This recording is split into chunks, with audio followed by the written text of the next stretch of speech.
Hey guys, I'm Emma Wilson, SCA volunteer and your guide to Virtually Wild Communities. So what we do for Virtually Wild Communities is we'll go out to a Houston location and talk to experts who know things about wildlife, who know things about gardens, who know things about everything really. And we'll bring it back to you so you can watch it from the comfort of your own home and stay COVID safe. Knowledge for everybody!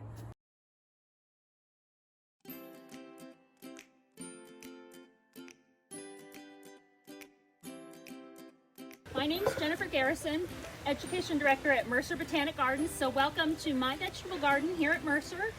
Thanks for stopping by. So right now I'm just kind of taking a look at the patch of carrots that we have growing.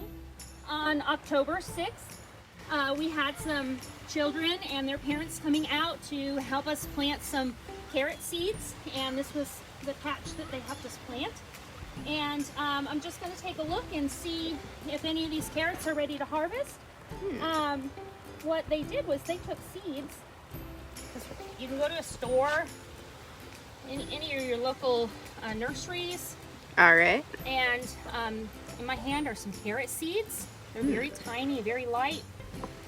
And what we did was we made some lines in our soil. Mm-hmm. We had to make sure we had a sunny spot first, which this is a very sunny place. Cool sun, at least 6 hours of sun a day for our vegetable garden. And we make sure that we push a hole in the garden soil with our finger, and we take 2 or even 3 of those little carrot seeds and put it in the hole. Then we measure about 1 inch, so about a thumb's width. And we push another hole with our finger and grab 2 or 3 more seeds and put it in that hole. And we do it all the way across. Nice. Cover them up with the soil very lightly. And then we space maybe, well, it looks like it should be about 1 foot apart, but it looks a little closer than that here. Enough so you can step between them so you can harvest. Then you do it all over again. Let's scoot down here to our next vegetable. Ooh, we have some leafy vegetables here. These vegetables are so colorful for your garden, but they can also be eaten. This is called Swiss chard. Nice. And you can see the green, red, and yellow.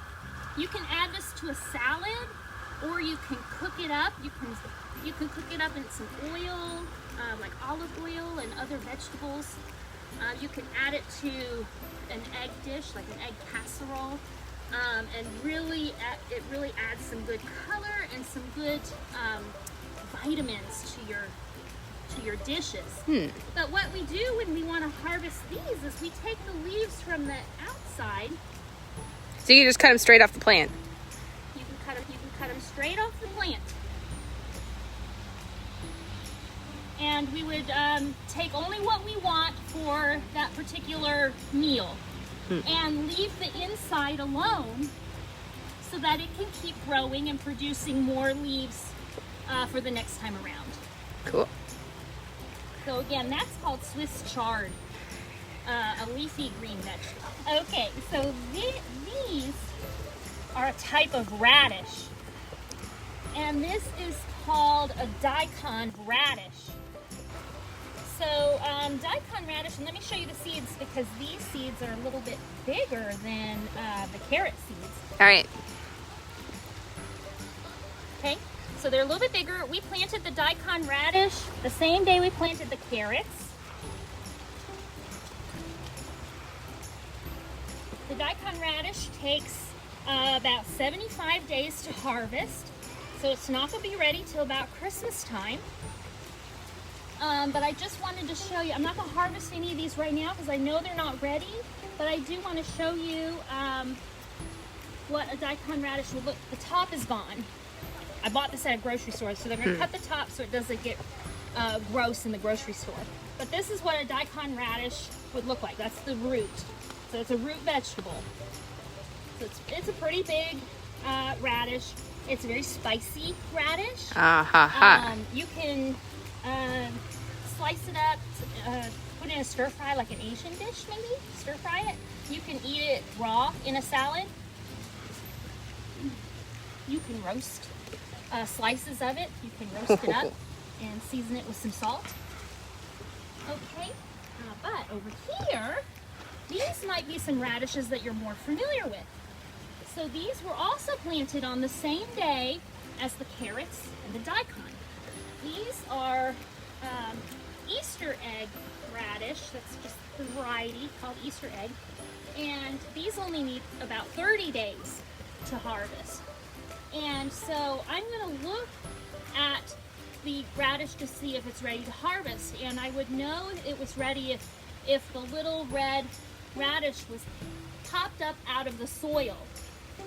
So I'm just going to look here. And you can see that we spaced them so that we can step between the rows, so that we're not stepping on the plant.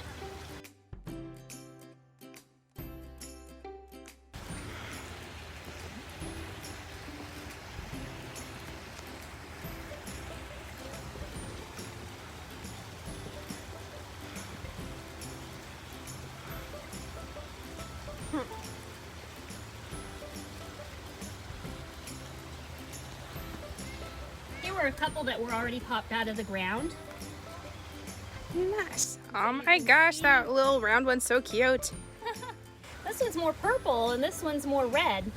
But they're both from the same packet and they both look like they were ready. If you leave them in the ground too long, they get a little woody and they don't taste as good. So here, these are root vegetables as well. There's the taproot. It's long. It's reaching down into the ground to grab all that water. The little fibrous roots on the side to grab some more water and nutrients. And you can really see that very clearly. And that would be a carbohydrate storage spot? Yeah, that's a storage space for our plant. Cool. Compared to the daikon radish. I see these are both radishes, but very, very different kinds of radishes. And the radish leaves are edible as well.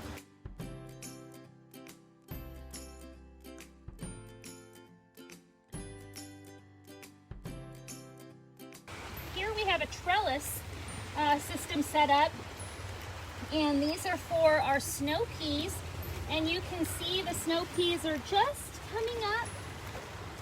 We have our cotyledons, which is the first leaves that are supplying energy to the plant, and some true leaves forming here. So tiny. We have them spaced at each of these vertical bars, and we're going to train the plant to go up, up, up the trellis. We want to keep the plant off of the ground. It'll allow for good air circulation. It'll keep the fruits off of the ground so the pests don't bother it. And so that we can have a healthy, straight fruit development. It'll make easier harvest too. We can walk on either of the outside spaces, or we can walk straight down the middle of this trellis to harvest the snow peas. You can eat the whole thing. And it's a lot of fun when we come out to the garden and there are snow peas on this plant. I have a group with me. We just like to pick them right off the plant and eat it. They are super sweet. Ooh. It's really funny. It's like eating candy right from your garden, candy from nature.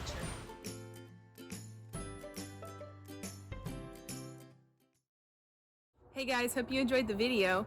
Don't forget to comment, like, subscribe, and share this video with everybody you know, because we want to spread the world about the wild things you can find in your own backyard.